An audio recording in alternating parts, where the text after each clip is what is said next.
Check, check, 1, 2, check, check, 1, 2. Hello, comrades, and welcome to another episode of Under Construction, or the Tolbrynd Peninsula Project. I'm your host, Ellis, otherwise known as the Admiral. I'm just getting everything squared away on my end, and of course we're going to do our little pre-show ritual, or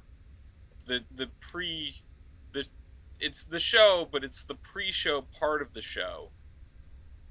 I feel like it being called a pre-show feels like it shouldn't be part of the show. Like when we do the post show for the podcast, it's clearly after the show.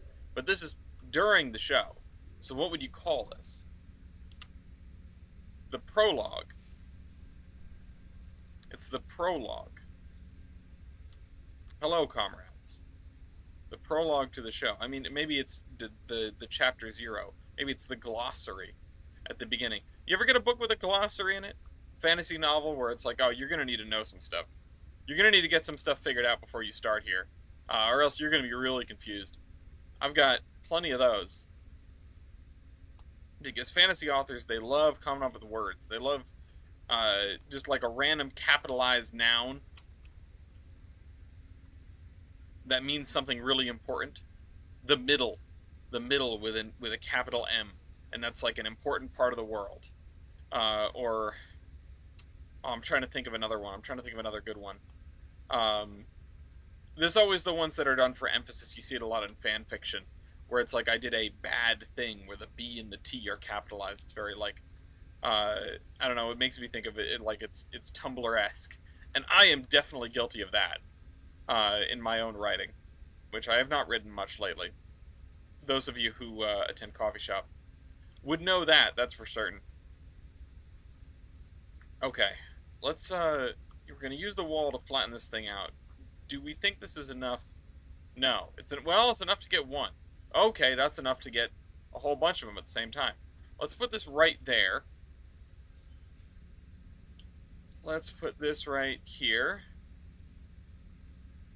And then we're doing, okay, this is a good start. It's a good start. It's a late start because I was having a salad. This is the second time in maybe a month that my dinner has been salad on a Thursday before the show, and I've been late because of it. Well, actually, I don't remember if I was... No, I must have been late last time. It's tough for me to get done with work and then get done with work, eat, do the things that I need to do, get ready for the show, and start at 7. It is tough. I mean, why don't I change the start time then? Well, because I'm an optimist. Because I'm the eternal optimist. I'm here to try to see if I can... Oh, for goodness sake, that was terrible. To see if I can get, see if I can get started by 7. It happens sometimes, and then I have to end because food. Last time, we had a short show because I was waiting for the food to show up. It's, I either eat before or I eat after, and if I eat before, it usually runs late, and if I eat after, I usually cut it early because... the sound of my voice would be overpowered by the sound of my stomach. Okay. We've already knocked out 15 lines, which is pretty good. We're getting all sorts of long ones to get started with. Hello to East and Tyler and Vender and Ryan. No, I wasn't gonna say hi to you.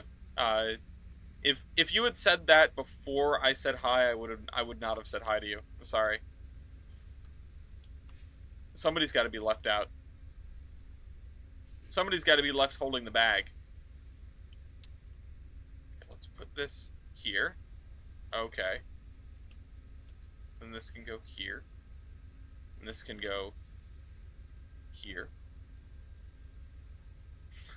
Yeah, hi, West. What about Weast?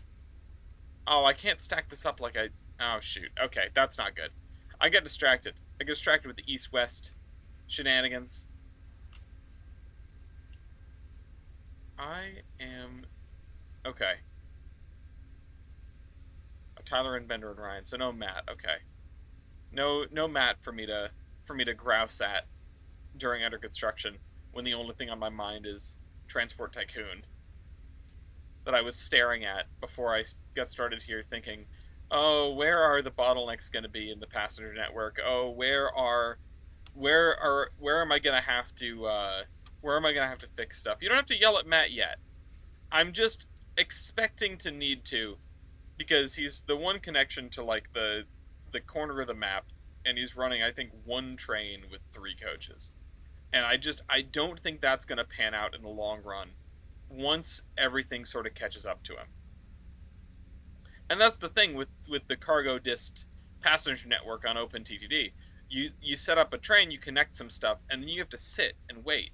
You know, if you've got a larger network, you're you're not going to get the. It's going to take a little bit for the influx of passengers to arrive. I mean, if he's going to go under, I'll pay his bills, and by pay his bills, I mean I'll buy him.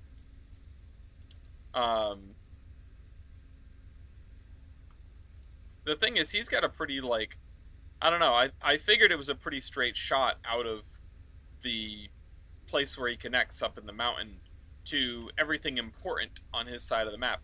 And I'm looking at this from the point of view as one should be doing in OpenTTD, and it's like I only say that because it's also what I'm trying to do here on Tolbrynd when we get to that part of the show. If I don't keep being a god at not Tetris, come on. If that was facing the other way, that would have been so nice. Um, but I'm looking at the passenger map, and I'm looking at where things need to be connected, and I realize that I was losing a ton of money on passenger service. I was losing like $1 million, $2 million a year on passenger service, and that was even before I was connected to anybody else. It was just not doing great. Passengers decay very quickly, and a passenger network, if not well optimized, is going to suffer. Unless, of course, you have cars which reduce passenger decay, then you can sort of cheat the system a little bit. And I say cheat the system, it's not a cheat per se, it is using resources as intended. And that's not good. Oh, that's very not good. All right, we're cooked. Okay. Anyway, that's not Tetris for you. Let's get started on the thing we came here to do. Let me post my obligatory link in the Trainz official Discord. And I already flagged down everyone in our Discord and put the announcement in there. And now we are on to today's work. And we will go from now until 10 o'clock or until I give out, whichever comes sooner. I am tired. Hello, Joe Bernard. I'm an EP guy. I'm just an EP guy. I happen to notice that I could see a bit of the texture underneath this bridge abutment, and I wanted to make sure that went away while I was still thinking about it. We have so many spline points. I feel like as time has gone on, I have become like less desensitized to spline points because I've been using Surveyor 2. Which, speaking of Surveyor 2, we might have to jump into Surveyor 2 to do what I should do here. Now, the problem is, of course, this block it's a little bit too wide. I mean, it's much too wide for 2 rows of houses. It is a little bit too narrow for me to put another road in here, but I might manage to. And I mean, we talked about leaving this as a dead end, but it's just going to give us way too much space if we do that. I don't think we can get away with that, especially if this was a newer suburb, then maybe, but it's not a newer suburb. Okay, I think we're going to go right back into Surveyor 2.0 so we can scoot this road over. This and this and this and this and this. Come on. There we go. If I click on this, I should actually be able to just slide this to the left, probably to right about there. Maybe a little bit more. Yeah.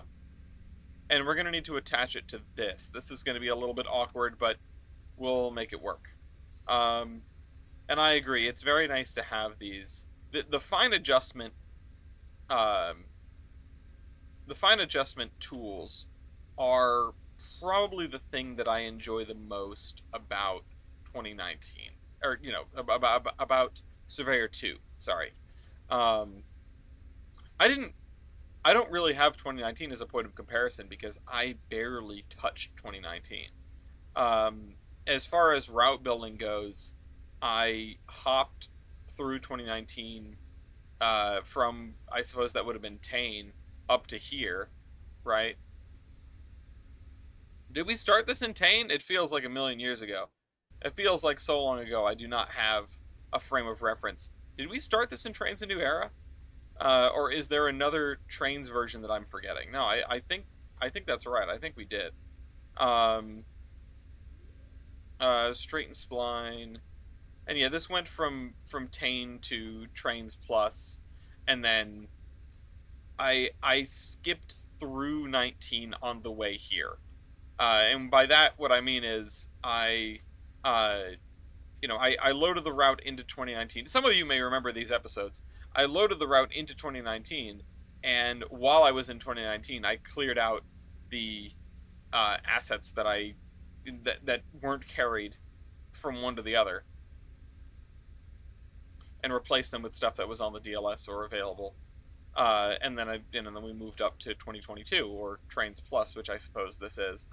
Um, I yeah, I know a lot of the MPS crew might not pay for Trainz Plus anymore, but I still do. And I'll be honest, I was thinking about our MPS route. I'm tempted to try to pull it up. I don't even know if it'll work at all, but I want to see some of the stuff that I built. I want to take a little tour and take a little trip, and I'm wondering if I could.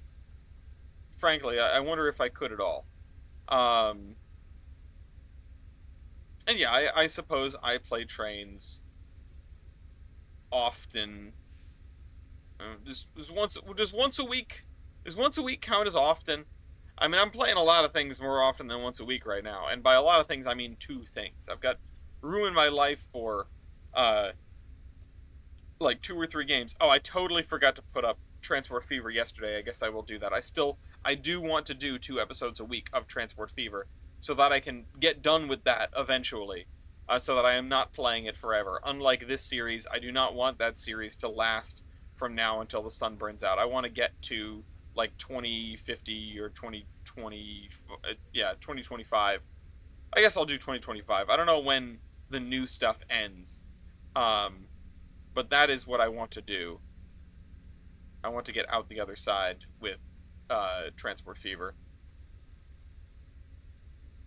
And I was thinking, I was watching this video of, I'll look at the other route later. Uh, I was watching this video of Fallout 4, and I was thinking, I never finished that game. And it's true, I didn't. I never bothered to finish Fallout 4. I just got distracted. I mean, I played it on multiple different systems, and I just never got around to finishing it. So maybe I owe it to the world. Maybe I owe it to Fallout because I've been playing so much 76. Maybe I owe it to go and finish that game, or do a playthrough. I don't know how many hours a Fallout playthrough is supposed to be. I know that, or a Fallout 4 playthrough is supposed to be. I know that um, I would be taking substantially longer because, or I know that my playthroughs tend to take a while because I want to Google everything. And I think if I were to do a Fallout 4 playthrough, I would have to tell myself absolutely no looking stuff up. Even if the game seems broken, I just have to power on through, no looking stuff up. Because if I start looking stuff up, the series will never end, and it will be 75% you know, the pause menu while I am, on Google or Reddit reading about the best way to do this or that or build this or, oh, you should do this, oh, you should do that, oh, this outcome causes this. Um, I was even trying not to do that in 76, and I still ended up doing it. Uh, I just, the resource is there, and I can't help myself. I don't want to take a chance. I don't want to. I want to know what the outcomes are before I get there. And honestly, that's not the right way to play a game. The game is not designed for you to. I mean, no. I mean, it's true. The game is not designed for you to min max. There are games that are like that. There are games that reward the player for taking everything to its limit. Or really, there are some games which demand that. Noita comes to mind, of course, as a game that if you aren't trying to break the game, you aren't going to progress. Um, you know, at some point I will. I've done Noita streams. Maybe I should do another one, or another several. But uh, it's a game about figuring out how to get the absolute best out of the hand you are dealt. And it is not the kind of game where you can just sort of stumble along uh, if you are not able to do that. It is a game which punishes you for not knowing things. It's a game that punishes you for not trying things, and it also punishes you for trying things. uh, you know, pursuit of what is the phrase? To sacrifice oneself in the pursuit of knowledge is the highest tribute to the gods. What is your open TDD question? Why do low, medium, and 90 per hour track have electric track be double the cost of regular track? I don't know. That's just the way that it is. But 120 and 150 does not double the cost? Really? Is that build cost or is that maintenance cost, are you saying? But also, I didn't realize that if that was the case.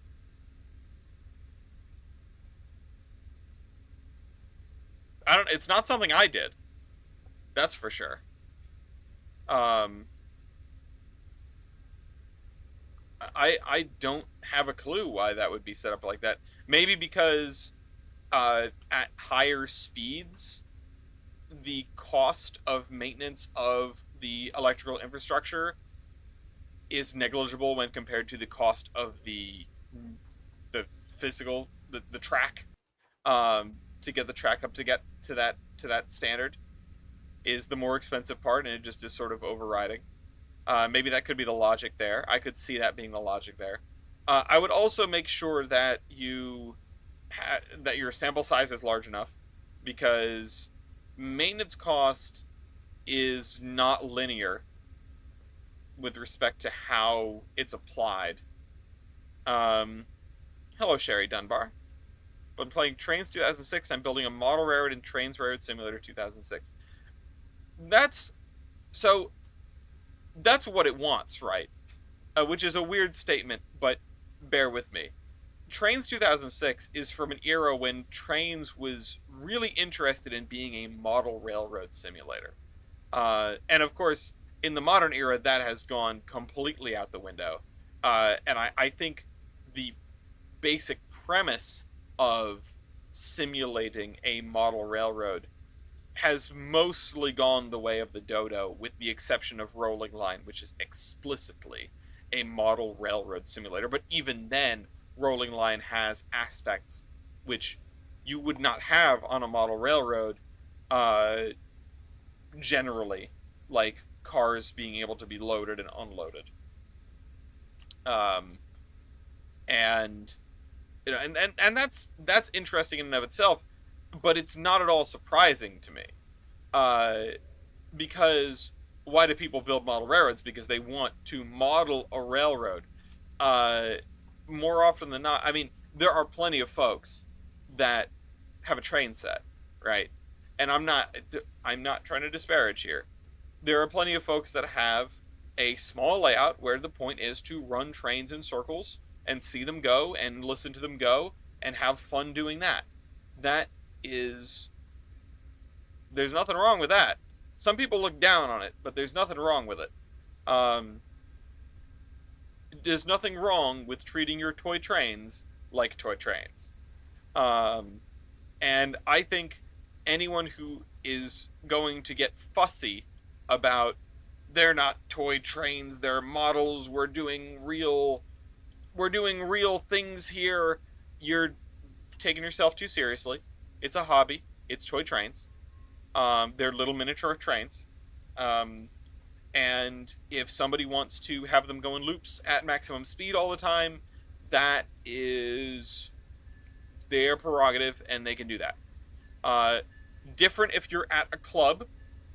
You know, um, if you are at a model railroad club, if you're sharing space with other human beings and their trains, and the rules are you run at realistic speed, so help me God, then do that. And I know some clubs are a little difficult. Uh, there are people who take themselves seriously in every facet of the hobby, too seriously, and there are people that then apply these rules firmly, shall we say. Um, and sometimes that can be a real headache and or bummer, because they can make it difficult to enjoy your time at a model railroad club. Some clubs really make themselves quite difficult to get into, uh, and I think that's a problem. Honestly, I think that is a folly. I think it's something that we should be. Uh, I assume that many of us are members of model railroad clubs, and where in those clubs we have power, we should be less draconian. The best club. I haven't been a part of many clubs. The best club I've been a part of is the Providence Northern, probably. Out of the two, right? Out of the two that I've been a part of, that's the one that I think is the best, because people don't give a damn, really. I mean, we do, obviously. We don't want people stretching the cords out. We don't want people running at Mach snot all the time. Uh, you know, we want you to run with a caboose so other people can know if your train has come apart. There are reasons for all of these rules, though. And, I mean, there are reasons for every rule. Uh, but if somebody wants to run British steam on the 1985 American layout, that's fine. It's okay. Like, that's not a big deal, and it shouldn't be a big deal, and no one should be making that a big deal. Especially if that stuff comes off at the end of the day. Like, who is being harmed? Um, Rules are written in the other guy's blood. Yeah. Uh, that's a real. If Patton was in charge of OSHA, um, the the goal is not to make you bleed for your employer; it's to make the other guy bleed for theirs. Uh,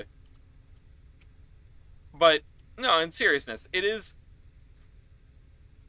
There are some clubs that I feel like, in hearing about the requirements to become a member, you have to jump through hoops. You have to, like, sign over your firstborn. You have to agree to all sorts of rules and always have a layout pilot. And it's like, okay, like, this stuff makes sense in the general scheme of things, right? Like, you want someone to teach a new member the ropes, to teach a new member how to properly operate on the layout, and how to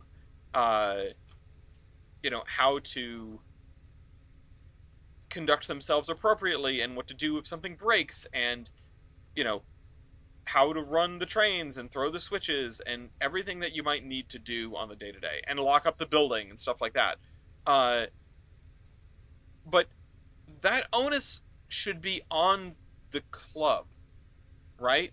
The club, the group, wants more people. It's more people to pay dues. It's more people to participate in operating sessions. It's more people to split the responsibility with. It's more people to contribute to the important club functions, the different uh, officers, or the offices that need to be filled by officers. Um, for all of these things, you need people, and the more people, the easier it tends to be because nobody wants to be the secretary. But if you can rotate that through half a dozen people every decade, over the course of a decade, then it's less of a pain in the neck. Um, I, I have been president of the Providence Northern for 2 consecutive terms, and I'll probably go back to doing it again because, well, I haven't been an officer for all 25 years that I've been visiting the Providence Northern Model Railroad Club, and it's my turn, right? It's my turn to step in and make a difference and shoulder the burden and, call out the members who are being a dick and call out the people who are stretching the cords and figure out where to get our snow plowing and this isn't like, oh, this is the president should be in charge of all of these things all of the time. No, just the more hands and the someone needs to be responsible, right?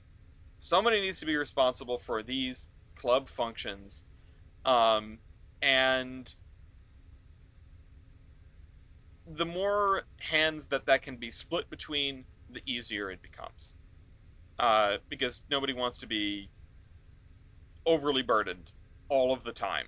There are people that are happy with doing that job day in and day out, um, but that doesn't last forever, and people don't live forever. Um, so my point is, a model railroad club wants people. Model railroad club wants people to join the club and be a part of the club. So why make it super difficult for the person trying to join? Um, and I get it. To organize all of the different things that need to happen can be a pain in the neck. But at the Providence Northern, we keep things kind of simple, and it doesn't always work out, but it usually works out. You get a 6-month probationary period as a new member. In the course of those 6 months, you need to show up to 8 different club functions, either open days on Saturdays, or business meetings, or open house, or operating session, what have you. You need to show up to 8 regular functions, including a business meeting. You have to come to at least one business meeting, because we really want to get people in the habit of coming to the business meetings, because if you don't show up to the business meetings, nothing can get done. If you're a member of a club or any volunteer organization, for the love of God, go to the meetings. Also, unions. If you're involved in it, if you're a part of a union, go to the meetings. And really, that applies to everything. That applies to your town council, too. Go to the meetings. Nobody goes to these meetings, and therefore, things that affect a lot of people are dictated by a small amount of people. The more people that show up, the more opinions that are brought to the forefront, and the more aware everyone is of stuff that's going on. Again, this applies to a model railroad and everything else. If there's a place where you can make your voice heard, go make your voice heard, or at least be there to listen. Because if stuff starts happening that you're not happy with, you can cut it off the pass. Or if stuff starts happening that other members aren't happy with, you can be the one to say, like, hey, this is what happened in the meeting, this is what we discussed, this is why we're doing XYZ. Recently had an issue at a meeting for an organization that I'm a part of, where we were billed for property maintenance, effectively. We were billed for property maintenance, and it was an exorbitant amount of money. And people were very upset about this, and, like, it was a lot of money, but it was stuff that needed to be done, and in the moment, one member stepped up, found a contractor that was willing to do it, and told them to do it. And like, okay, maybe we could have called around and got quotes and this, that, and the other thing, and done all sorts of due diligence. But we had a problem. Something was broken and needed to be fixed. That needed to happen so that we could open to the public on a Saturday. Uh, and what are you gonna do? You're gonna run. How long are you going to spend on the bureaucratic process before you decide you need to get something done? And then that gets justified in the meeting, and then we talk about it, and then we find a procedure going forward. Like, these things these things go into meetings so that they can be discussed. We want people to come to the business meetings. We want people to come, period. And so, we say you have to come to the club 8 times over the course of 6 months, which is not a very significant ask.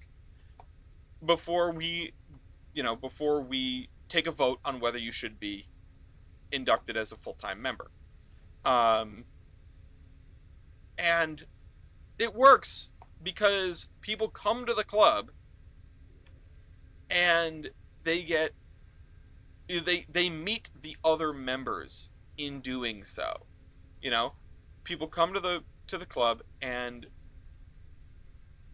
there are other members there that can be asked questions. Oh, how does this work? How do I do this? Can you help me with this?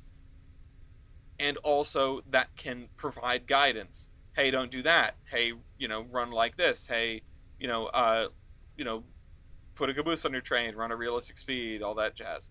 Um, you know, be aware of that sound. That sound means the layout is shorting. You need to do something about it. Uh, these are the things that people wouldn't learn if you just sort of let them free on the layout. Uh, but if you are asking this new member to go and find like uh, someone to mind them for all of this time, it's going to be a lot harder for them.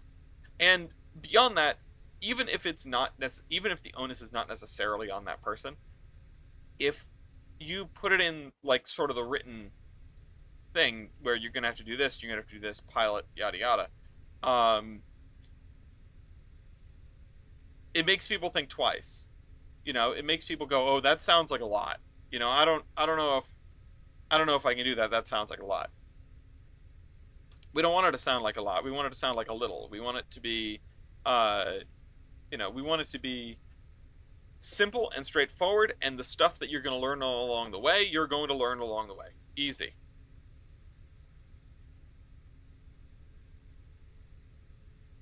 People say, "Oh, the hobby's dying." Hobby's not dying. It's just some of these clubs make it very difficult to get involved. Um, because of a combination of factors. And then this all started from me saying like, "Oh, people take themselves too seriously in the model railroad scene," which, I think is true. Um, it's not like that's the culprit, and it's not like, oh, you know, if you see somebody being direct with a member like that, then they're taking themselves too seriously.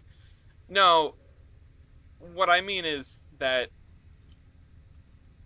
people get very concerned about this, that, and the other thing. Sometimes it's warranted. Sometimes it's not. Hold on. I'm just trying to grab this stuff here. I think that the concern that people feel about controlling their their own little world, their own layout, whatever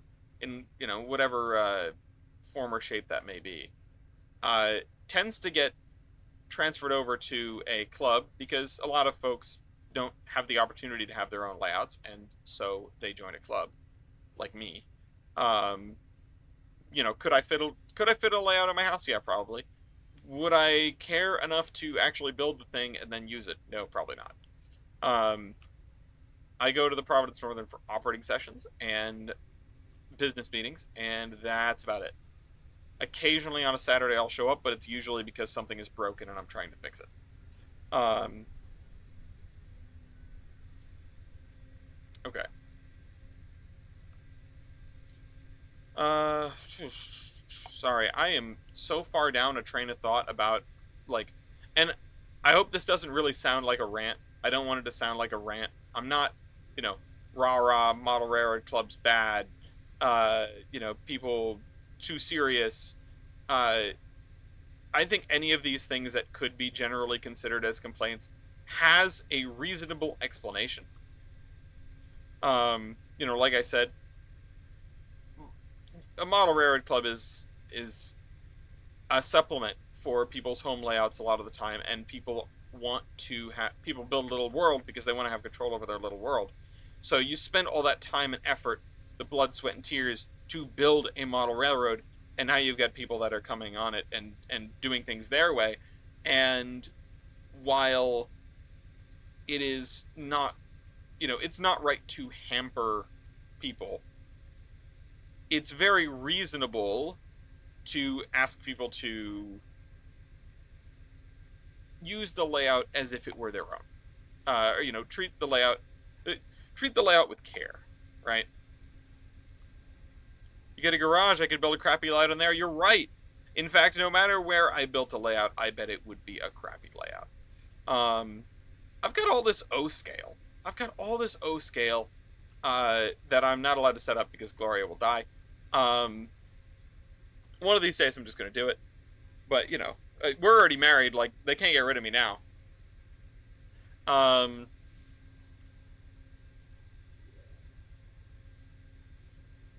are these two different? What did I do here? Um, okay, that's our ramble for right now. I'm sure I'm going to come back to it because those thoughts are not finished. They're not finished. My head is not fully emptied of thoughts. I mean, my head is pretty empty, but there's still some stuff bouncing around in there. Um, my point is, my point for all of this is, if you are a part of a model railroad club, don't make it too difficult for new people to join. Don't make it too intimidating, really. Even if it's not difficult, if it looks difficult, that's a problem. Um, okay.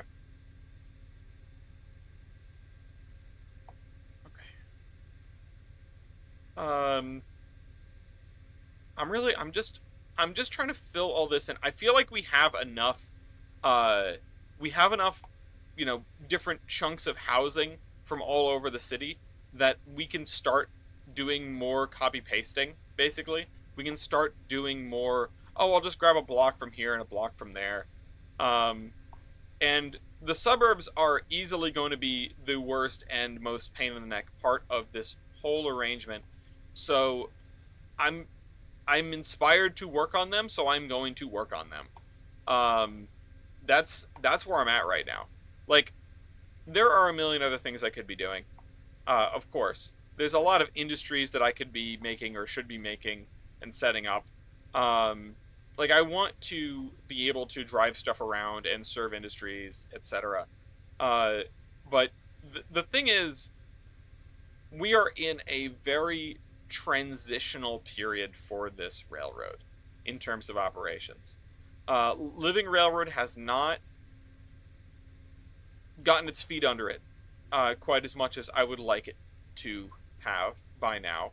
Um, I say that like it's on some sort of timetable for me. It's not. Don't take that the wrong way. Uh, it's I can't um, I can't I can't trust it yet. Is what I'm trying to say. I can't trust it yet. It's not ready. It's not done. It's still N3V is still cooking, and I want to let them cook. But in the meantime, it means I basically can't do anything with the automation on this layout because I feel like everything I do is, two steps forward and one step back. There's going to be a lot of stuff, a lot of rework that has to happen. There is going to be a lot of adjustment to the industries. I'm thinking a lot about the whole paradigm of the industries. And what's interesting is, what's interesting is how much Railroader has informed the way that I wish things would work. And I've talked about how much I adore their system of doing industries, and I hope that Century of Steam is taking the appropriate notes. It seems like they are, um, at least for some of the important stuff. They're taking that system and dramatically improving upon it as well. Um, or they're taking the inspiration that they should be taking. Um, but oh, sorry, hold on, Chris, get up and go back to your work on your layout.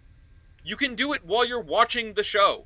If you have two monitors, you put me on one and you look at what I'm doing, and then you just change it so it doesn't look like you copied, okay? On your other monitor. If you don't have two monitors, like me, do what my wife does, because they're kind of a genius, and take your phone and put it right here in front of your monitor, and then put me on that, and then have your big screen for work. And that way, at least when I do an hour of progress, you also get an hour of progress. Why not?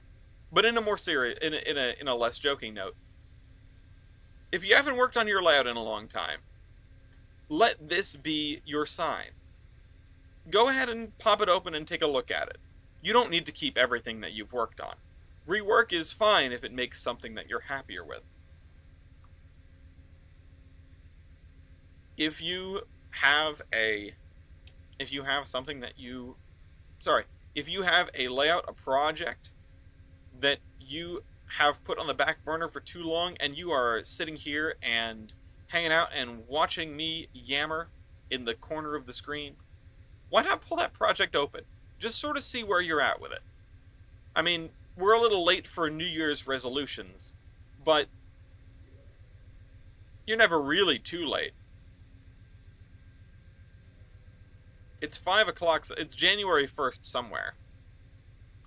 And speaking of looking at old projects, let's go take a look at the multiplayer surveyor route. Let's see if I can get in.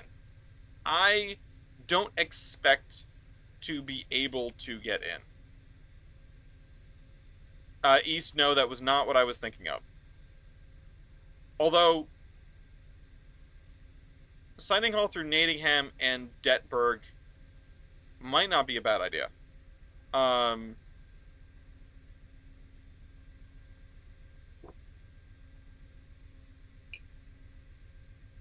Yeah, smart TV and put the layout on it. I have, so, for reference for people here, there's a television right there, off to my side, and I have a mirror right here, so I can see the TV while I'm sitting here at my desk. It's not great because it is the passenger side mirror from a car, which means that you're really not supposed to be looking at it from this angle, and it has this weird parallax thing going on. You're also not supposed to be this close to it. If I look at it with both of my eyes, it kind of makes me go cross-eyed and hurts. So I have to sit here, and if I want to see what's going on over there, I can get a general sense, but I have to close my eye. I have to close one eye and look. And, like, that's great during football season. I'm sitting here, I'm gaming, I've got the game on, something crazy happens, and instead of going and snapping my neck to look at the TV, which used to be what I did all the time, and it hurts, I just sort of look over, and I can see what happened. I get the instant replay just in time. Okay, oh, is it right here? I just went past it. Iron Horseman Mega Route. Will this work? And how much am I going to cry because I know that my giant, beautiful interlockings are gone. Oh, shoot, I don't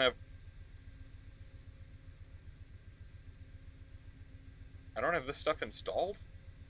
What? How do I not have this stuff installed?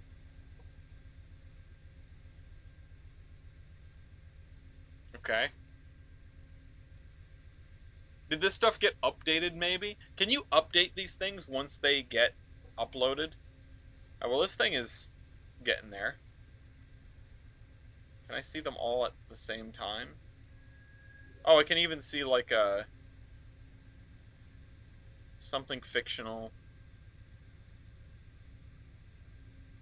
1 minute, 2 minutes. They must have been updated. Oh, this is 3 gigs. Holy cow. Well, what are we supposed to do in the meantime?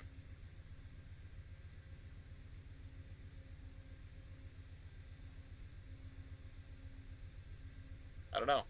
What do we do in the meantime? This has got 2 minutes remaining, 1 minute remaining. Less than a minute remaining. 6 minutes remaining, though? That's going to be a little bit. Okay, hold on. Let's see what else I've got. What have I got going on? If I hide that... Oh, shoot. If I hide that, and then I do that...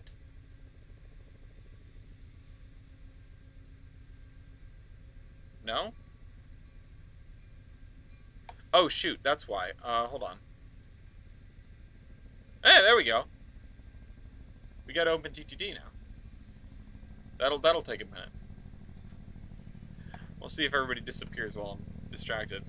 Actually, I've gotta move it. Oh shoot! I want to be able to see the chat. So what does that look like? Oh, you know what? It does not look as bad as I thought it would. Whoa! Oh, there's a train. How about that?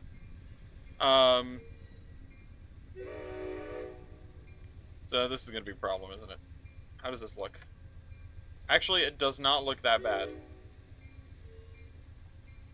This... How about this? I just want to make sure that I'm not overflowing stuff. Even though we've got some orange lines here, I think everything's going to be mostly okay. Oh, LW's passenger terminal, though. There's stuff bound from there, bound for there. Well, this... Yeah, that'll be fine. That's going to go and pick some stuff up. What needs to happen... So these lines are all the passenger connections, right? I think this gap should be closed through Rinley. Maybe I can work on that with Bert. But from Great Prawnfing Bridge over here, this needs to connect to here, because right now, if you can see, it sort of goes that way and then that way if you're trying to get from here to here. Worse if you're trying to get from here, you know, you've got to go through Little Winburg Springs, which is less than ideal.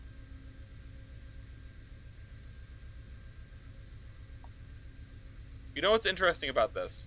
Is this overloaded connector here is fine because it has an alternate route. If this starts overloading, though, there is no alternate route. I would love to connect something through this valley here. If we switch to elevation map, then you can see this is a valley. And I used to have a train line that went through here. That's this gray, but I've since torn it up because it was my only way to get coke for my blast furnaces, and there is no need for me to do that anymore because I built a coke oven over here. Okay. Are we done yet? No. 6 minutes remaining on one of the other things. I don't really want to get involved with anything here because there's too much that I could do.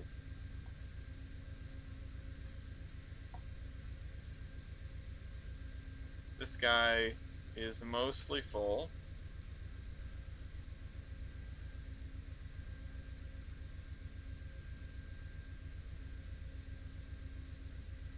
And there he goes. Let's see, do we have our... I have a mail train. There it is. No, that's not the mail train. There's the mail train. This thing is kind of underpowered and sad. It does not make money. And it's only because there was an overflow of mail. And I threw on a... I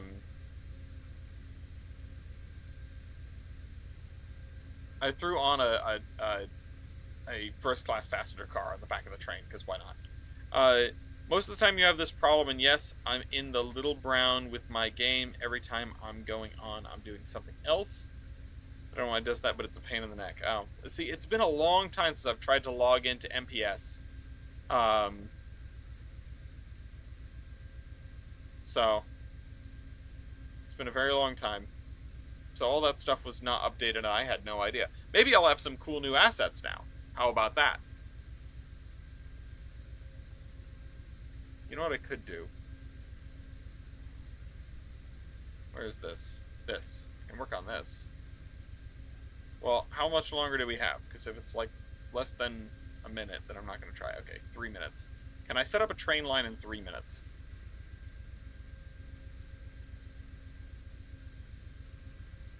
If I put it here, does that touch? Yes. Okay.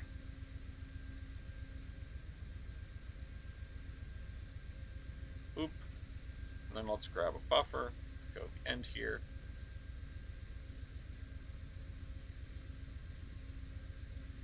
There. There. Default. We're only going to have one train here for right now. Soda ash needs to go over here, right? Let's take soda ash. Yes.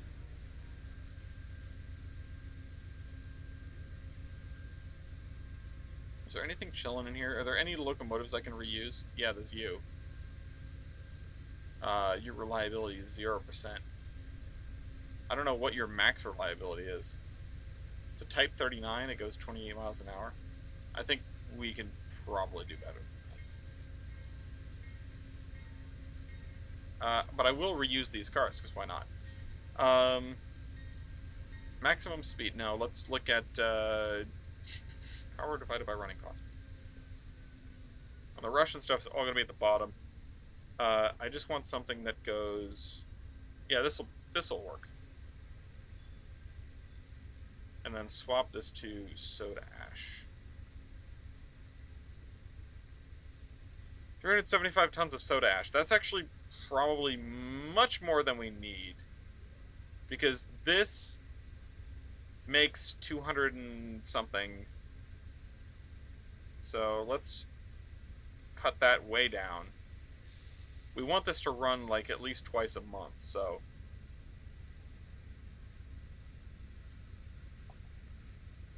Yeah. Yeah, okay. Alright. Train 48. Go here. Full load. Go... here. And then what? We'll just hit that one on the way out, because that's the direction that you need to go in. Okay. And then we will make a group for it. All of those are the...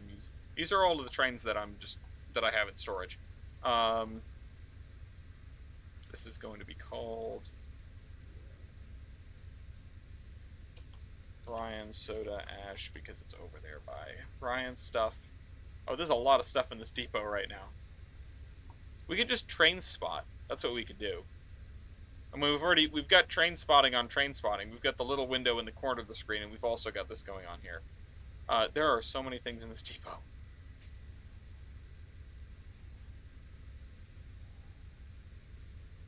Is that our train? Yes, it is. Okay. Yeah, it's going to go down there, and it's going to bring us more soda ash. Are we done with the downloading yet? Yes, we are. Okay, let's switch back to the show that you came here for. Okay. Retry. Please work this time. 2 hops this time. Oh, what happened? What the heck was that? Uh-oh. Oh, what on earth? Missing or faulty content packages. Interesting. That's not supposed to be like that.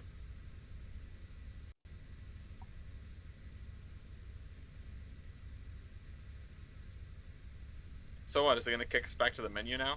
We can try it again. I'll try it again. Just to see. Because that was probably the... the amount of stuff that... No? Required asset is not locally installed with known versions, blah, blah, blah, blah, blah, blah, blah, blah, blah.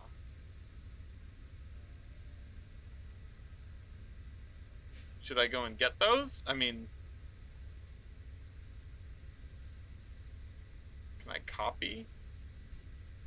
Copy. Can I go to download station and then type in... Oh, I can punch in them all?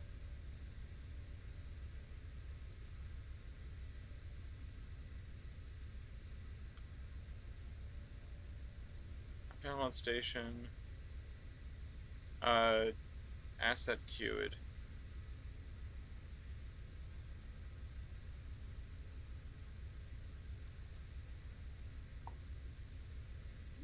If I can get these assets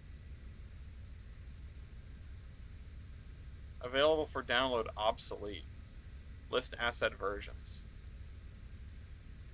And I have that.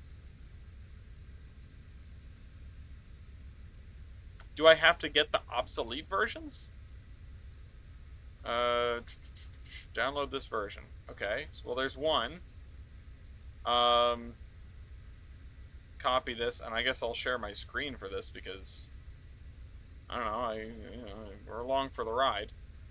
And I'm in for the long haul now. Rail yard floodlight. :1. Download this version. Did it do it? Yes. Next. It's funny because I definitely have... Wait, what? Installed from DLS obsolete. But I thought I installed this one.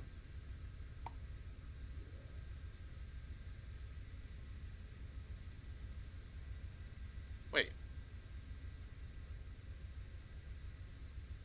Oh wait, can I copy here? Can I copy this?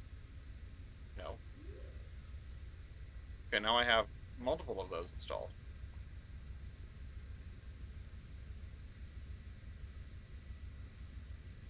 I need the :1, download this version. Copy. The :1, download this version. I'll just have every version of all these different things downloaded. Why not? Let's try again. Hopefully there are fewer things in the list at least. Oh, there's only one thing in the list now. Okay. All right. We're getting somewhere. I'll download this. No, sorry. Download this version. Yes. Okay, close. It's going to kick us out to the menu again. And then I'm going to go in one more time. And hopefully it works. I'm not exactly confident.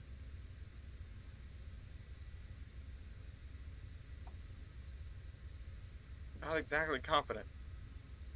I appreciate you all sticking with me. Oh my god! It's, in theory, the Iron Horseman region. I remember there being more buildings. Oh wait, that's the roundhouse over there, isn't it? This is where the roundhouse was. And then this went underneath here. And where is my beautiful Union Station? Where are all the tracks? My beautiful wife is right here. Okay.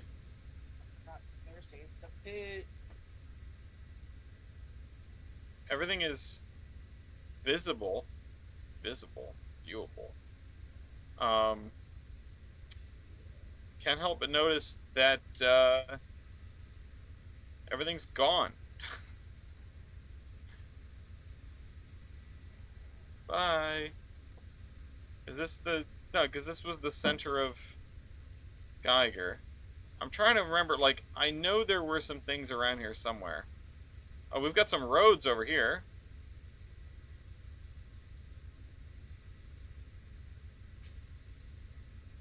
I see a place where some things were. Some intersections.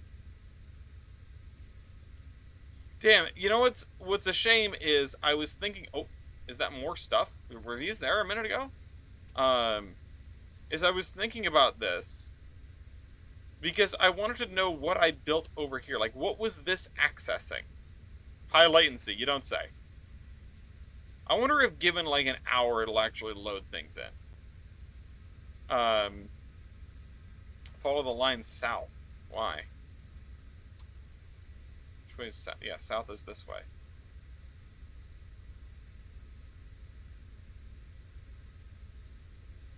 Well, I don't want to go too far because the part I wanted to look at was down there, was over there.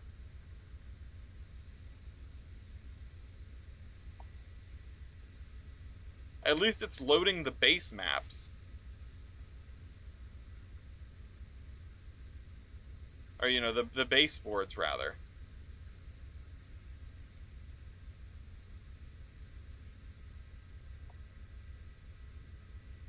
But there's not much down here. I mean, nothing to see anyway.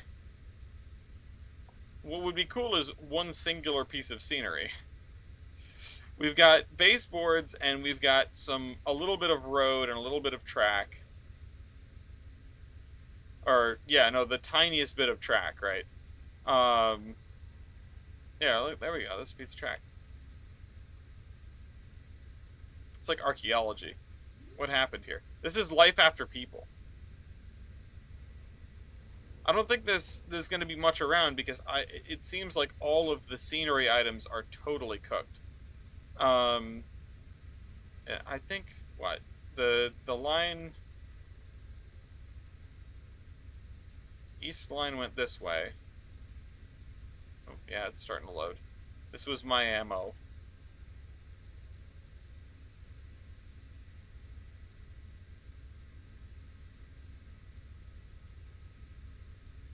And we had some stuff on these islands, right? And I remember putting all sorts of work into the track arrangements here. I remember we redid all the track arrangements. And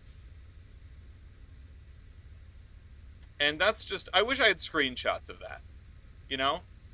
Oh, a building. Look at that, we've got a building. This might be the only building remaining in the Geiger region.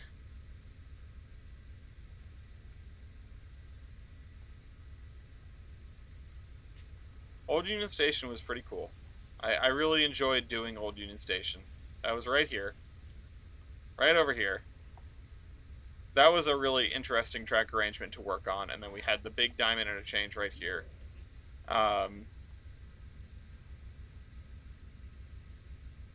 This was where I was working. I had a whole industrial district working down here.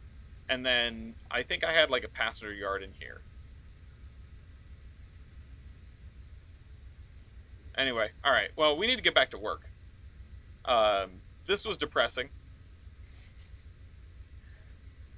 But hey, you know... Oh, and I got booted out of the OpenTTD server because it said my computer was running too slowly.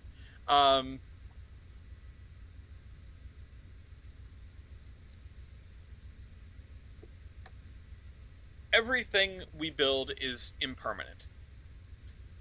Whether that be in the digital space or in the real space, whether we're talking about a virtual model railroad or a real model railroad, everything is impermanent.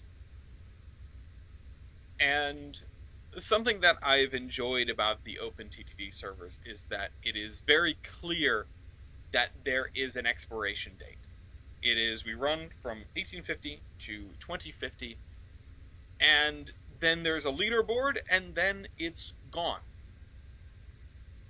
It's not about what you've built in the end, and it really isn't even about your position on the leaderboard, as neat as it is to say, oh, I made it to here. You know, I think many of us, most of us really, have taken our turns on the podium. You know, in one of the earlier servers where I was experimenting with making the game more difficult, I worked my butt off until the end of the server, and I got the gold. And I said, that was great. I don't want to do that ever again. It was a lot of work to like maintain and make sure that I was on the top of the leaderboard. So I didn't actually want to put that there. I wanted to put some larger houses there. Um, so as cool as that was, I had my time on top of the leaderboard. I'm not trying to get there again. It's just about what you do in the meantime. It's about how much fun you have, what you build, how you experiment. This server, I have been doing a lot of um, I've been doing a lot of bidirectional main lines, like two tracks that can be both used by trains going in two directions. Um, it is very imperfect. It gridlocks a lot. Um, and then I evolved from there to a three-track design, which has been more robust than both the two-track design and previous three-track designs that I've used. Um, but it's impermanent. In a couple of months, the OpenTTD server will be done. And we will have the screenshots that we took. And that's it. The screenshots, the videos, the conversations, and the memories. And there is no archive of OpenTTD saves. There is no archive of, of time lapse. There's nothing like that. It's all very obviously, plainly, in a way that is not hidden, impermanent.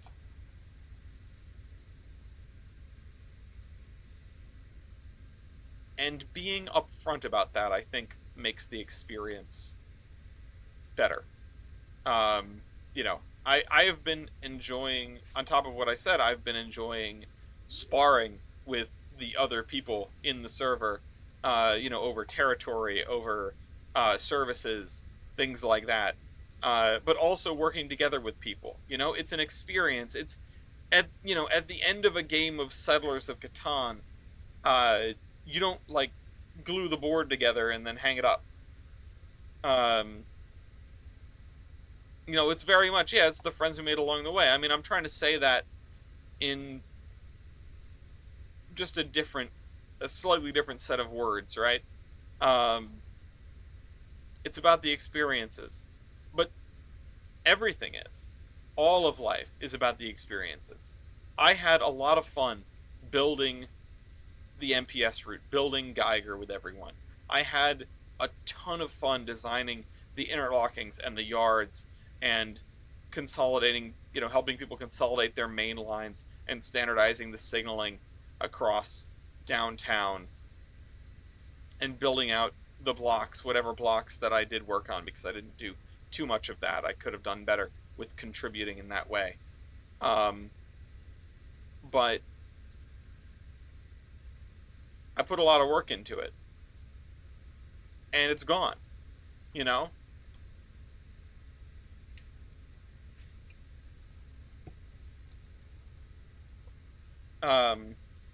There, I can't play on it anymore.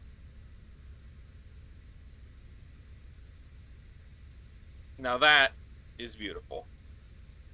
Ooh, I want to cry. Ooh, I'm getting tears. Tears are welling up. Uh, that. Oh man, I'm going to. I'm going to share. Oh hell yeah! I'm going to share my screen for these pictures, um, because we have these for memories at least.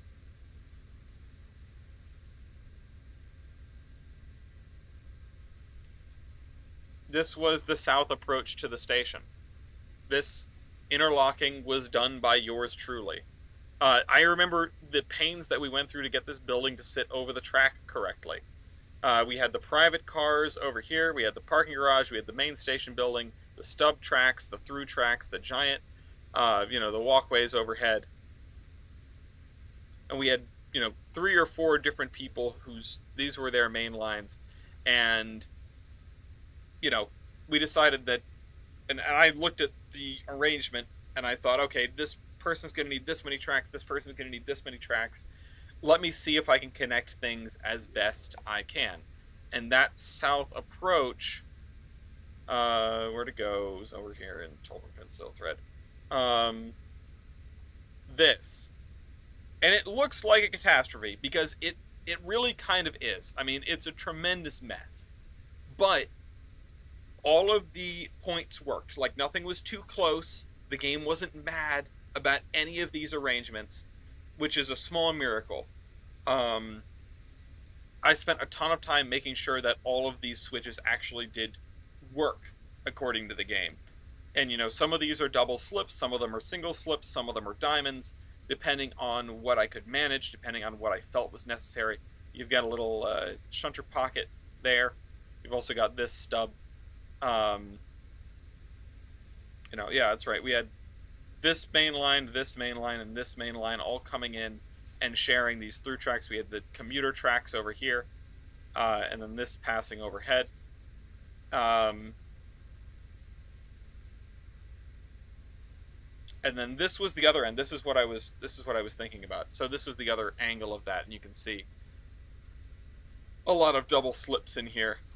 And then this was the other end, which you can't really see what was going on down there, but this is, like, over there I think was going to be the coach yard. And just tons and tons and tons of space. And you would bring stuff out this way, and you would actually wrap it around the back of the roundhouse.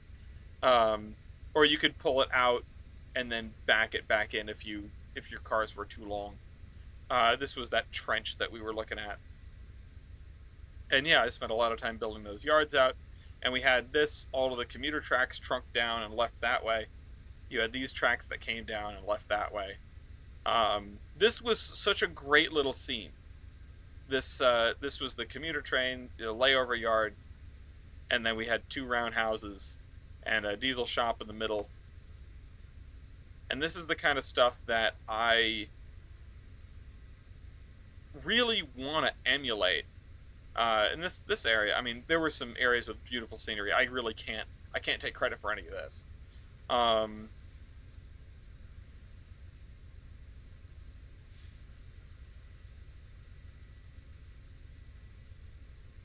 Oh yeah, and this was, look at that skyline. It looks good and realistic. I love it. This was the wall, right? Leading into town. And then the highway overpass over the tracks. This station was such a beautiful pain in the neck. If I remember right, we ended up adding a lower level to the station. Or no, you can see it. It's down there. Roundabout. Oh yeah, you can see that over there. But hey, Trainz MPS bug. Everything is impermanent. You have to enjoy it for what it is. How do you begin to design something like that?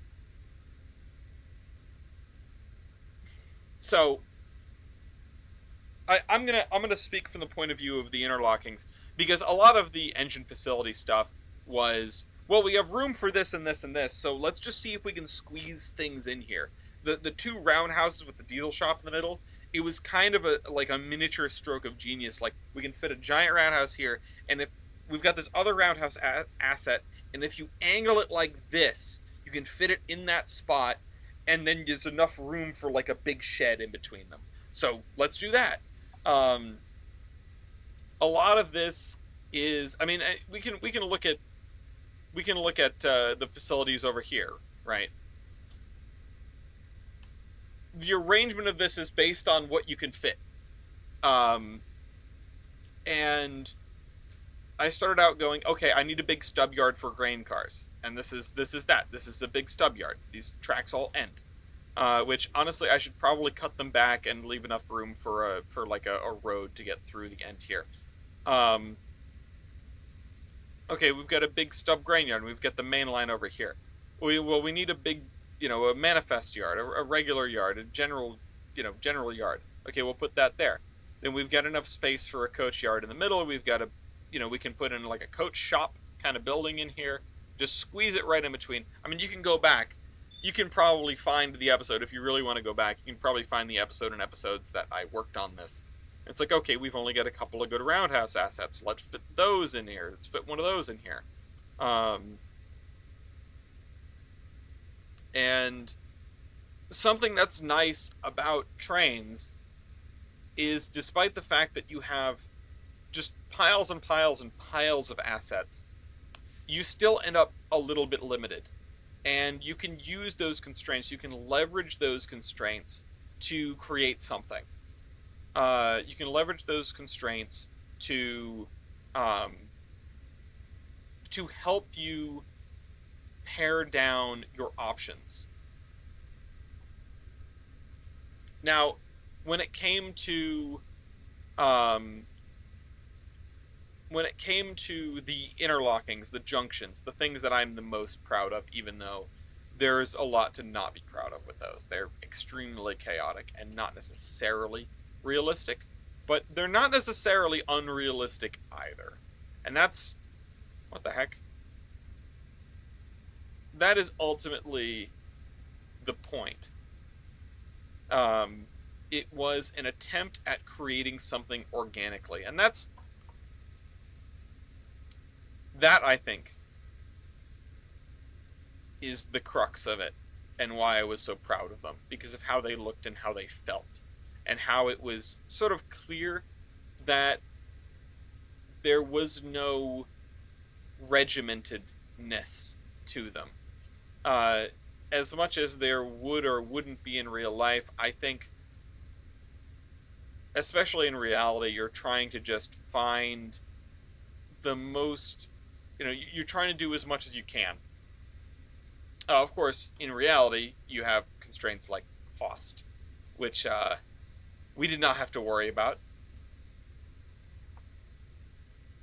Are you going to spawn or what? Where to go? Oh, shoot. It's this one. So, when it came down to the interlockings, the thing that made it clear, the thing that made the decisions easier for me is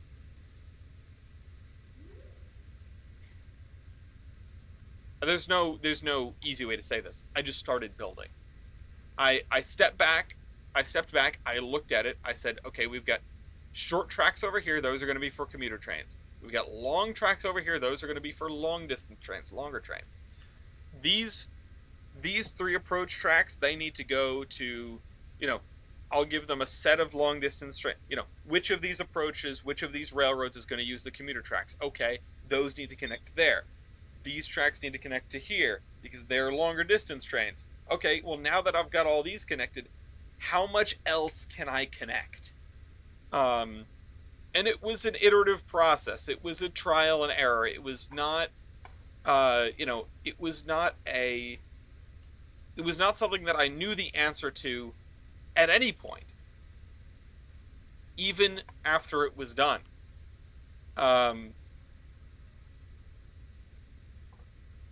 It was just something I sat down and I tried to make as many connections as possible after considering what might be needed. That was it.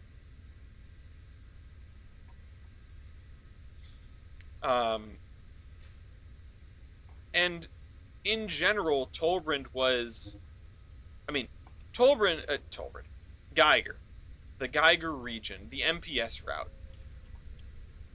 We had a system whereby we took turns putting lines on a map and, determining what would be along those lines, and when you finished one, you got to add another one. As in, when you finished building one, you got to add another one. That didn't always work, but that was the goal. Yeah, I also have the map. I also have the Minecraft map, and it was, if you made it to an area first, you got to decide what was there, and then everyone had to work around the constraints of everybody else. The one thing I think we missed, the one thing that I think we should have done is, and I know it's cliche, but we should have made Geiger a port. Um, because then at least we would know where and what level the ocean is at.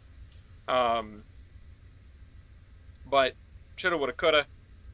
The point is, I had a lot of fun, and I don't regret any bit of it. And I am glad, you know, I am glad that I was able to participate, and that we were able to make something incredible together. And I would love to do it again. Given time, I would love to do it again. If nothing else, I would love to, I would love to ref something like that. Um, because, when it comes to when your section is done, you get to build another one. What determines done? You know? And if someone is refing and also building, then they've got like a vested interest in it, and that can be problematic. But the other idea was that we finished, there were a lot of ideas. There were a lot of things that we attempted to do to make sure that the route building didn't get totally away from us. Um, it ended up doing that anyway, but we tried, you know. Um,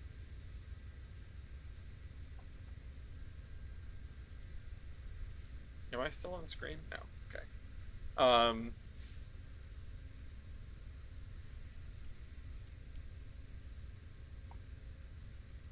sorry. Uh, but goddamn, it was incredible. It was a great collaborative project, and I know that there are surely better MPS routes out there, but we were a little famous or infamous perhaps for quite some time with regard to MPS because we broke it a lot. Um, you know, is what it is.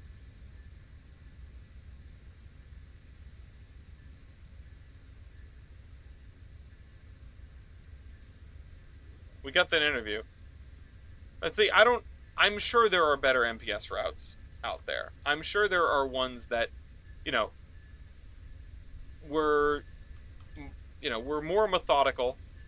Were more methodically designed and methodically worked on, and you know, every square inch of it is as beautiful as the most beautiful part of Geiger.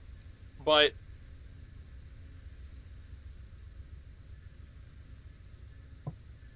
but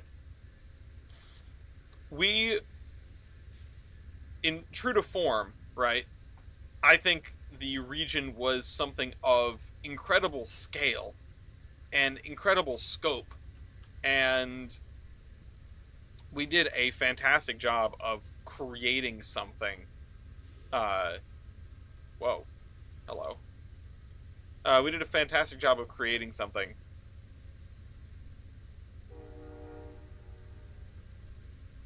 I think if you were to take that chunk of like just downtown Geiger, the sections that were done, it blows almost every route I've ever seen out of the water.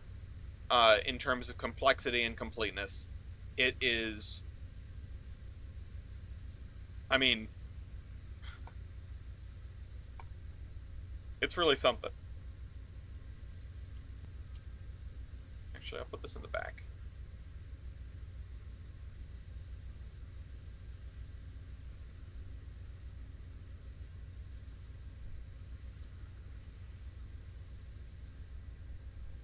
But I don't want to talk it up too much. You know, it was it was a collaborative effort. Um, and I don't know. For my own parts, there are parts that I'm very happy with, but I don't want to toot my own horn about. Um, Too much anyway, more than I already have been doing.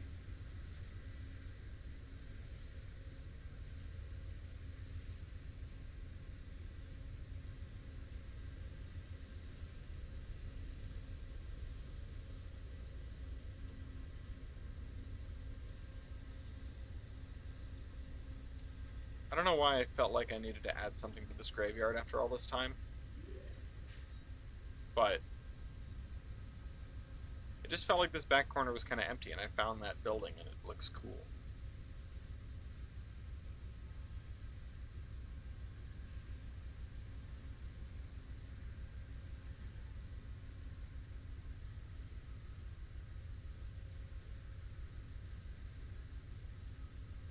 I honestly think that, someday I will get to Gilson City. Uh, Someday I will get to the part on the map where I am trying to build by myself a city that rivals Geiger. Um,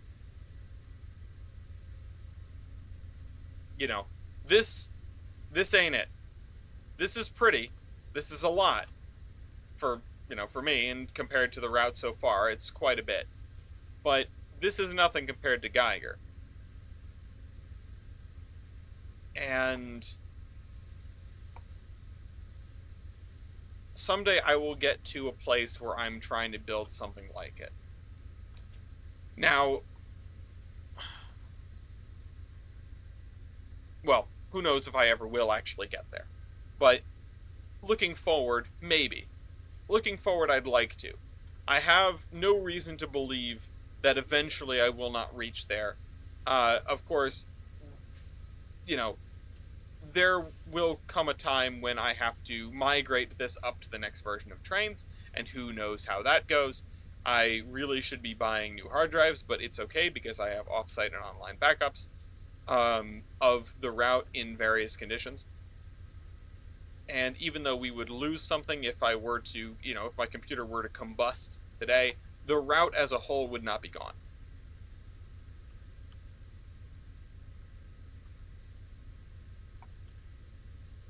So I really don't have a reason to believe that this project has to stop at any point.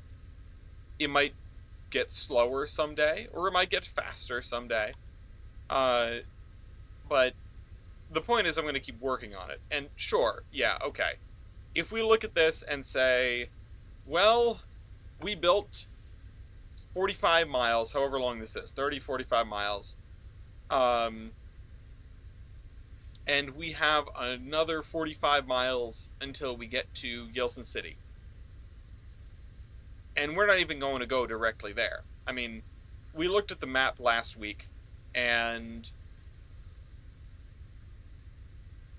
Oops, that's the wrong picture.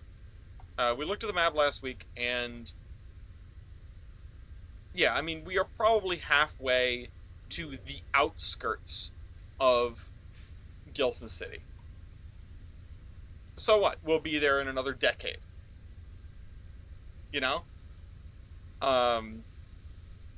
Does that sound good to anybody? Does that sound good to everyone? I hope everyone is all set with that. We're all ready to put in the next 8 to 10 years of work to get to Gilson City. And like I said, we're probably not even going directly there. We've got so much other stuff to build in the meantime.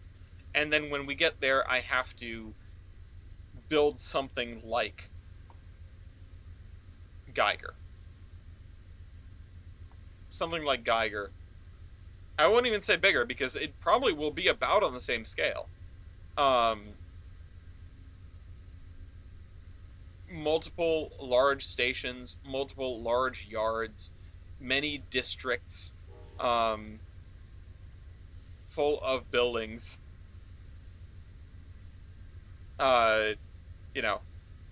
It is going to be... It's going to be, in the ideal, everything that Geiger was and could have become. Now, I am just one person. I do not have the capabilities that a dozen horsemen did, 5 years ago, or whenever that was. It feels like a century ago.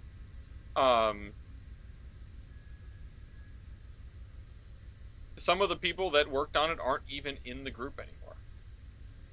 And it's a shame. Because... not just because more hands, but because some of those efforts were really something. Um, but it's just going to be me. What if I duplicated this, put it in NPS, and let me help you city build? I Every once in a while the thought crosses my mind to find a way to make this collaborative, mostly for my own sake, right? There are amazing route builders out there. There are amazing route builders in the Iron Horseman Discord, which you can join using the link in the description. Um, and I, some would say I would be stupid not to take advantage of anyone who wants to help me build this. But it's not the destination, right? Everything is impermanent. It's about the journey. It's about the desire to create. And, if I was worried about getting the route done, frankly, I don't even think that I'd still be working on it.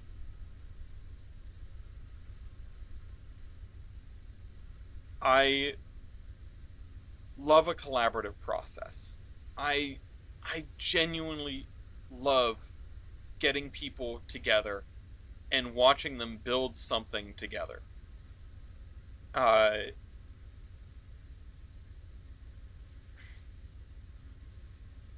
I like having the open TTD server for that reason. I like having the Minecraft server for that reason, although it isn't up right now. I can put it back up if somebody wants to get on it. Um, it's why I like having the Discord server, and why I'm happy to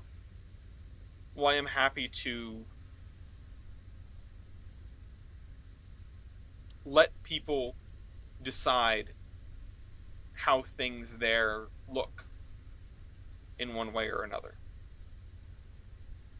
where it's not about my vision, it's about what do the people want, because it's letting the people create. I'm glad you agree. Um, Sometimes I feel like my calling, and as much as anybody can really have a calling, the friends we made along the way, life is about what. Hello, old shape. Um, Life is about the journey, right? But sometimes I feel like my calling is to bring people together.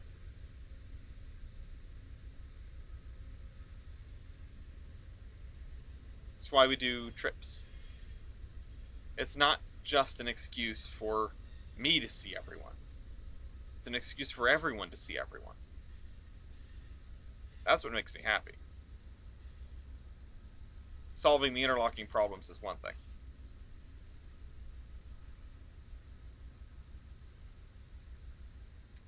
Anyway, I am continuing to work. I can't believe it's only 9:30. Holy cow. What are we working on today? I've been filling in these areas with suburbs.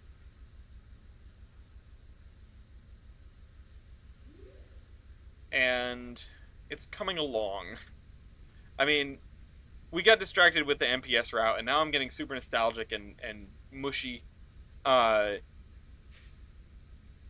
about about what I'm trying to do, why we have a Discord, why we have a group, um, why I ever made a Minecraft server, a public Minecraft server, and get to meet all of these wonderful people who are part of the Iron Horsemen.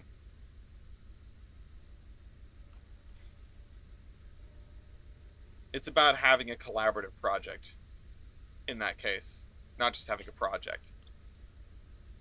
Although in this case, it is very much about having a project. This is, of course you're wonderful.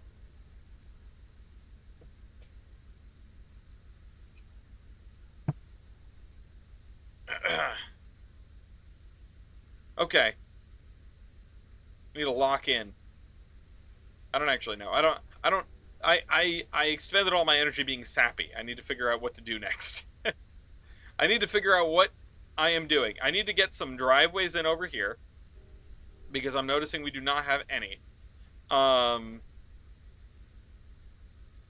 yeah, let's get a driveway on this side of this house here. I kind of want to. I want to alternate asphalt and uh, concrete a little bit, and I want to, in as much as I can, get rid of this lip of this garage. Okay. My goal is to get as many of these suburb blocks done as possible, down to the point where I can feel comfortable painting the ground and calling it a day. That that's where I'm at. It doesn't need to be pretty, it just needs to be done. It just needs to be full. I mean, you know, we're going for quantity here. We really are. And that's not an explicit goal, it's just the fact of the matter, right? If you're building a route that has a realistic scale, and I'm putting realistic in some big old inverted commas too. If you're building a route that has realistic scale, then you're going to build a lot of town. And I don't mean a lot of towns plural. I said the singular on purpose. You're going to build a lot of town. I mean, look. And this isn't the half of it. We got so much more that we need to do. We got the easy part done first. I mean, this is our downtown. We've filled in all the areas that are going to have tall buildings. Like, sure, we probably need to put some over here and maybe some, you know, 3-story residential stuff in here. But we've got arguably 2 skyscrapers. I mean, is a skyscraper something that is taller than the grain elevator? In which case we have 2. Even building a turn of the century route, you realize how huge towns are. Yeah. Now go pull up historic aerials. Go pull up historic fire maps. Look at a small city and realize how big it is. Something that would be nice. Something that would be cool. So the baseboards, Trainz baseboards, are about a half a mile per side.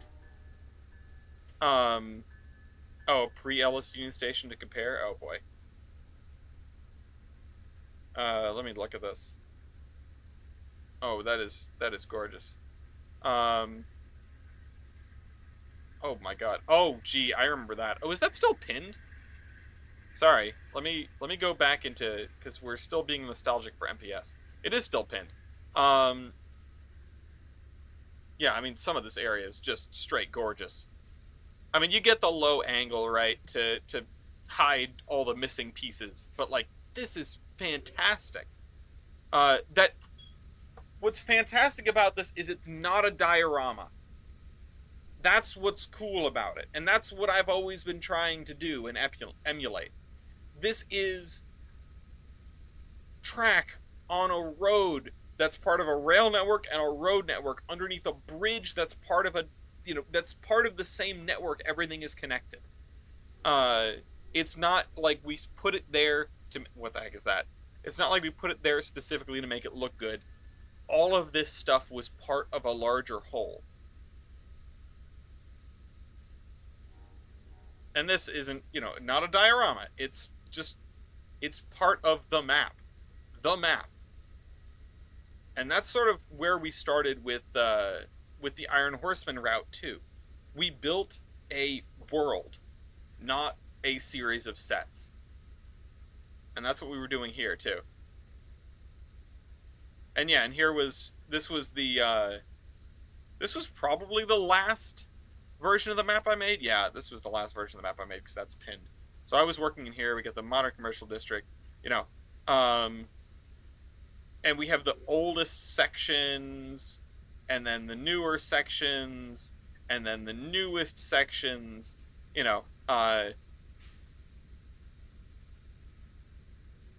And you can see this was the old Union Station, this was the new Union Station. And this was the map that I made so we could try to keep everything straight. Because, goddamn, there was a lot going on. I don't remember what that was. I'm trying to find... I don't want to scroll past anything too quickly because... Oh, look at that. Hey, this is the building that I have half buried in the ground. You know, and again, this isn't a backdrop. Why is there 2 foot here? Oh,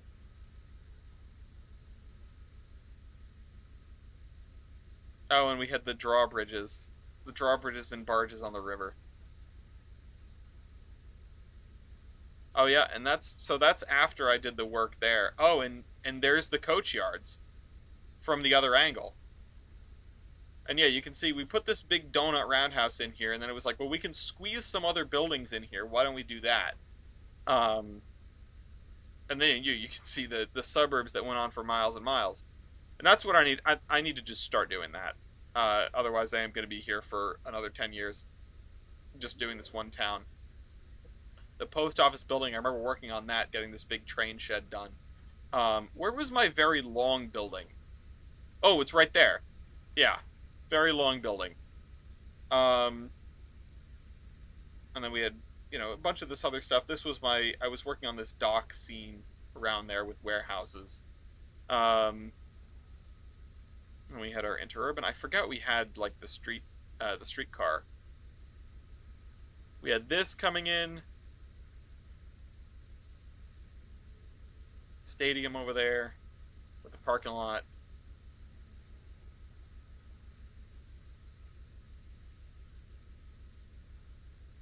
And now you can see how much was to be done, right? Oh, and this is there's the bridge.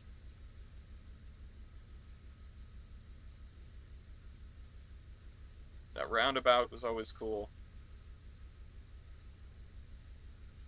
What was this? Oh, this was an area that I did eventually work on this. I don't know if this was before or after I touched it, but this whole interlocking section ended up getting a lot of attention. Oh, yeah, okay. So this is what it looked like before. This is what it looked like before. Where you had these tracks coming in here, these tracks coming in here, and just like this. Oh, and that's right, the Union Station was perpendicular. And then we said, no, let's not do that. I would really love a before and after, actually. So that was the before, and the after was this, where the station was rotated, and the junctions were changed to look like this. And that is, yeah, I'm so glad that there is still a photographic record.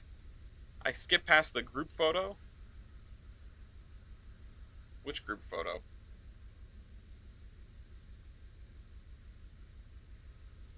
Oh, jeez. I didn't... Okay. Uh...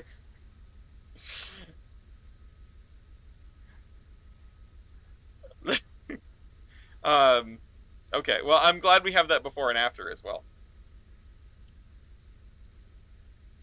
Oh, dear me. Okay. People want me to stop digging around on MPS. We lost like 5 viewers doing that. We lost a third of the viewership. This has just been the MPS nostalgia hour. And I'm not really sorry, actually. I think that that was warranted because, like I said, I literally woke up thinking about it and going and lamenting and thinking, what was on the other side of my little underpass? Why did we have that there? And, you know, it's one of those things that is the underpass, the reach around the back of the roundhouse to underpass to coach yard is something that was not realistic, was not convenient. You know, it was a tremendous pain in the butt, and it was also like, it was hard to use, it was hard to look at.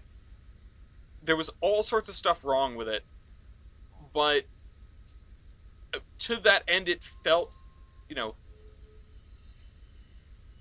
what have I said before? If everything makes sense, you're doing it wrong.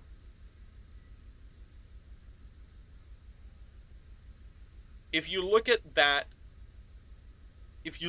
arrangement and go, well, what the heck is with this? What the heck is with this? This doesn't make any sense. This is bizarre. That's not the point. Or you know, it's not the point. What am I trying to say? Oh shoot. If you look at stuff in real life, you're going to run into that too. And it's usually because of decades and decades of, well, we'll change it a little bit to make it like this. Oh, well, we'll leave that for now. We'll fix it later. And you get that sort of conglomerated technical debt of a railroad, where eventually things are so bizarre, they are, you know, the original is not recognizable, and you're left going, how did we get here? How does this make any sense? This doesn't look right. This is bizarre and weird and unhelpful. And then you realize, well, that's just the way that it is. And it's that way in real life, and it's that way in MPS. I think that the issues with the arrangement in MPS are part of what makes it correct. And maybe that's just me covering up for my own weirdness and not thinking ahead, but in real life, you can only think so far ahead. You know, you plan for the foreseeable future. And then what? Everything's impermanent, right?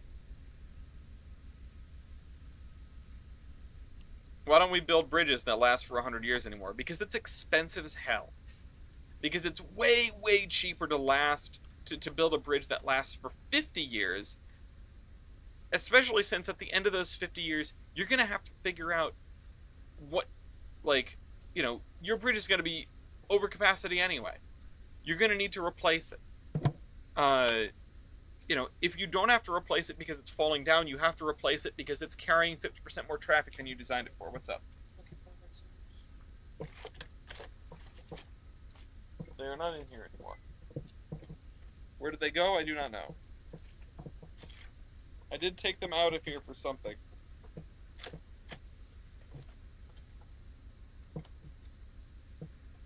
Okay.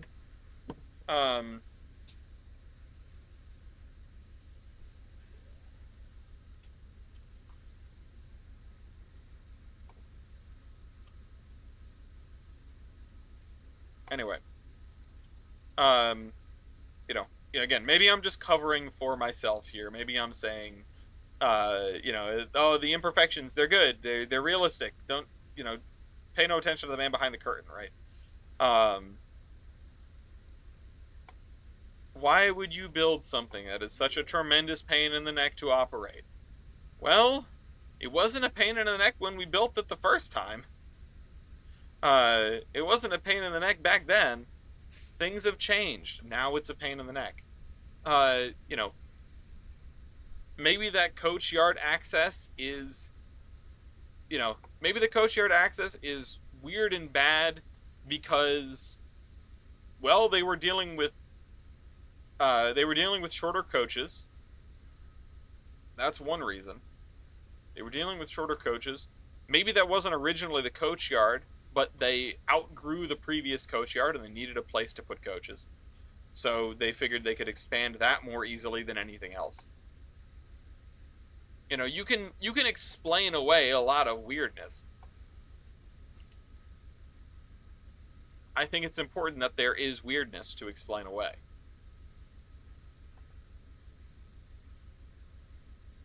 Even, you know, perhaps especially if that weirdness manifests in looking at the technical debt of a railroad. There were 2 tracks through here. Let me switch to Surveyor 2 to make it easier to see. You know, here's one. There were 2 tracks through here. Originally, there were 2 tracks because this was going to be a main line of some description. It was overbuilt more than they needed it to be. And, you know, the further you go, the harder it is to find evidence of the second track. But it's there. And then this, I don't even know if we're going to, you know, maybe this will have been replaced, but probably not. We'll get to that eventually. You know, that kind of intrigue is important. And I've talked at length about getting carried away, putting too many abandoned things on your route, on your railroad. But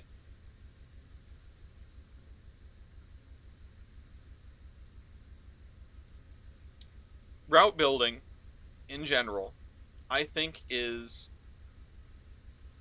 equal parts thinking ahead and equal parts going with the flow.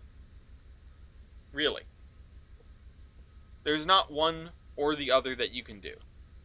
I often use the phrase route building from first principles, which to me means you stop and think about what you're building and what might be there in a general sense because of everything that has come to pass in your world. Turn back the clock and figure out what is there and why it is there. But figuring out what is there does not mean figuring out the number of tracks in the yard.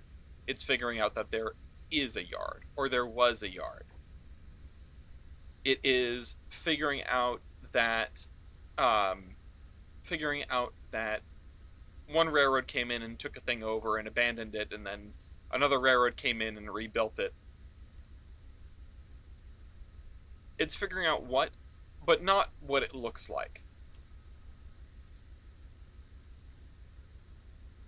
Necessarily. When you get down to it, you need to be willing and ready to let inspiration take you the rest of the way. Otherwise, you're going to spend all your time figuring out what needs to go where and never putting any of it anywhere. Oh, thank you.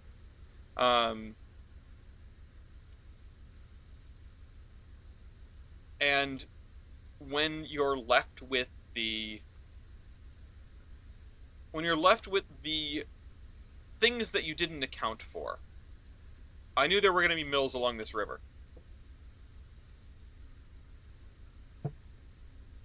Did I expect that I was going to have... That one doesn't count, but whatever, I'll count it. 1, 2, 3, 4, 5, 6, 7, 8, 9, 10, 11, 12, 13 milling industries along this river. Did I have that figured out at all? No. I put down a river and I said, I need to put some mills next to this river. And then I started doing that. And then I realized I put down a lot of mills next to this river. We need to figure out what we're doing with them. And so I broke them up. You know, we have the ones up here, the ones down here, and the ones over here. Some of them are quite complex. Some of them are not complex at all. This one has 2 tracks, and only one of them is going to have an industry on it. This one I haven't decided yet. This one has 2 tracks. This one has 1, 2 drop-offs. 3 if you count that. This thing has 1, 2, 3 drop-offs. And this one has 0. Why does this one have 0? Well, it was rail served once upon a time, but it's not anymore. Oh. Can we show that? Yeah, sure, we can show that. Let's, add an abandoned track spline here. You know what? In fact, we can probably grab this one from this parking lot, Railroad Track Street Run, and just put it here in front of the, the thing to remind us, hey, yeah, this was rail served once upon a time, um, but it's not anymore, you know. And I could still attach it, but I don't think I'm going to. I think having something that isn't rail served anymore makes all that sense, and this as well. You have to look for an empty space and go, well, what could go here? What could we fit here? I don't know, we could put another mill. We don't have any mills that are like perpendicular to the rest of them that cross the road, you know? Everything is on this side of this road except for this. Okay, we've got one. Sometimes it's just going to be, oh, we need more parking lots. Yeah, let's put in more parking lots. And a lot of it is going to be, okay, well, we've got more suburbs to do. We're going to fill in the suburbs. Did I know how much suburbs I was going to need? No. I'm going to build suburbs until I feel like we have enough. And that's probably going to be right about here, because I think I'm going to get tired once I get past here. Unless I start being quite good at it. I still need to work on this, which is going to be like a commercialized Strode main drag situation.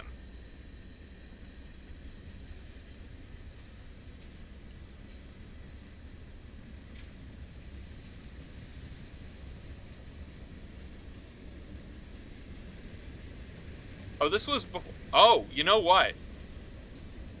This was before we. Let me throw this up on the screen really quick. This was before we replaced the track splines with the ones with moving points. But, you know, and some of these are pretty heinous. Like, this is pretty heinous. This is awful right here. But, yeah, over there's a pretty bad one, too. But I tried to keep stuff out of the points wherever I could. Got a single slip over there, single slip, double slip. And of course, the field of view here is really compressed. This looks like smashed spaghetti. But,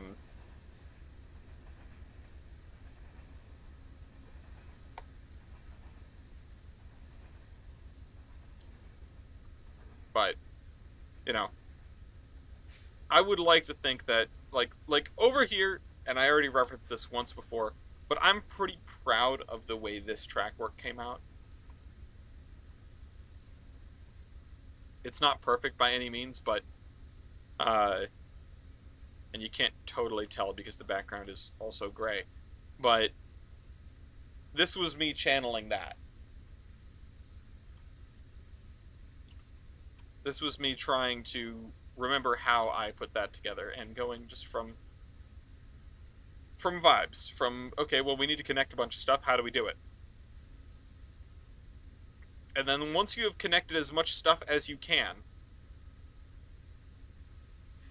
you think, okay, or, you know, once you have connected the things that you need to connect, you think, how can I add more? How can I make this more complete? How can I make this easier to use from an operational standpoint? And that left me with something like this, which is a little weird, but you've got a ladder this way, and then a ladder that way, and then sort of a ladder back this way, because I wanted to make sure that, you know, passenger trains could reach all the tracks they needed to reach, freight trains could reach all the tracks that they needed to reach, and they could stay out of each other's way while doing so. Same thing with this. The layover yard here. This is the nicest track work I've done in a while. I mean, we haven't done track work in a while. But just in general, Bellington and South Bellington, I think, is evidence of my improvement compared to something like Olive. The arrangements for engine facilities are more organic. The arrangements for yards are more organic and realistic.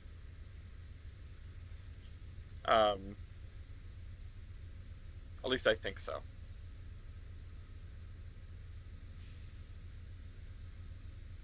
Everything has like stuff sticking off of it.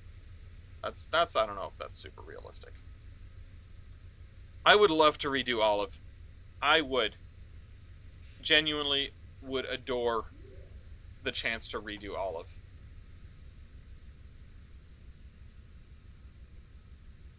But I don't have time for that. Olive is acceptable. It's not good, but the track work is acceptable for what it is. Okay. I think we're gonna wrap things up because my throat's getting kind of shredded here, and I'm totally out of inspiration. Um, Redoing Olive is going to be second fiddle to doing the next thing down the line, which I'll pull up the map again. We can wrap up the episode with the map. Why not?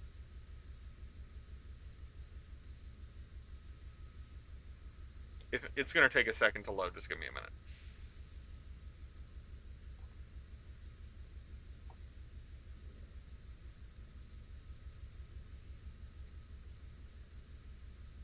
Also, I see the old Union Station posting as well. Let's see, do I have a ping somewhere? What do you people want? Okay.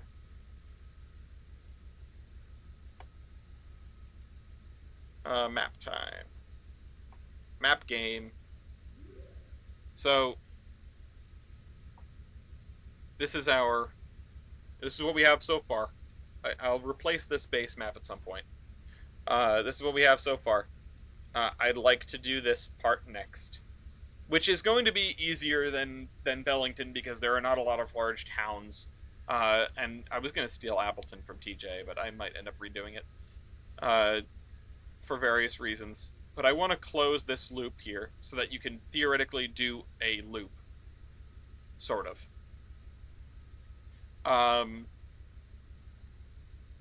And once I have done that, then I'm going to go this way. And I think I'll do Ravenbridge, which is going to be a smaller town than Bellington, but it's going to be some demanding terrain for a 4-track main line. And then I'll probably go out here and do this. I mean, this is a dead end. It doesn't connect to anything. And then I'll probably go south because I can get into Ravenbridge and then I can go this way. You know, I mean, like this whole area, is metropolitan Gilson City. And yeah, sure, up here isn't going to be super dense. Like, you have to get on this side of this river for it to be super dense. Or, not super dense, but like proper suburbs. Up here is probably going to be like exurbs. These are towns that are connected, but that aren't connected. But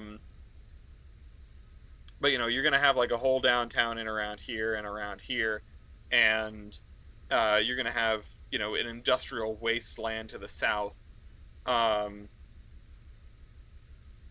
and we should have like a big forest reserve on the island. That would be kind of neat. That'd be a reason to not put more town over there. What is the green? I don't have the dark green is its own thing. I don't have a name for it. I think that was the P and P. But yeah, we're gonna continue working our way this way.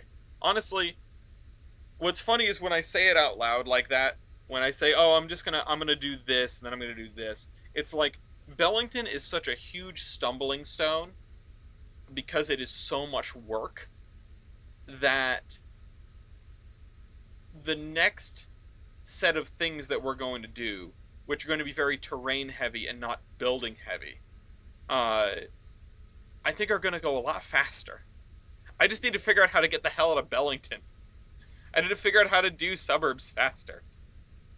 And I also need to have longer episodes and start on time. But this was a day where I really didn't feel like doing this. Where I was thinking, well, if dinner runs long, then maybe I'll just skip. I'll play Fallout or mess around in Open TTD and pack for tomorrow because I'm driving to Maine tomorrow. Um, See you soon, TJ and Mossy Mug. Uh, no, you know what? Let's get on and do this. And this has been fantastic. I hope that I could inspire some people tonight. And that doesn't just mean building in trains. Um, I know sometimes I get kind of meta and sappy, but I hope I could. So I'm glad I inspired TJ to pack at least. I will see you all next week. This is the Admiral signing off. Do the like and comment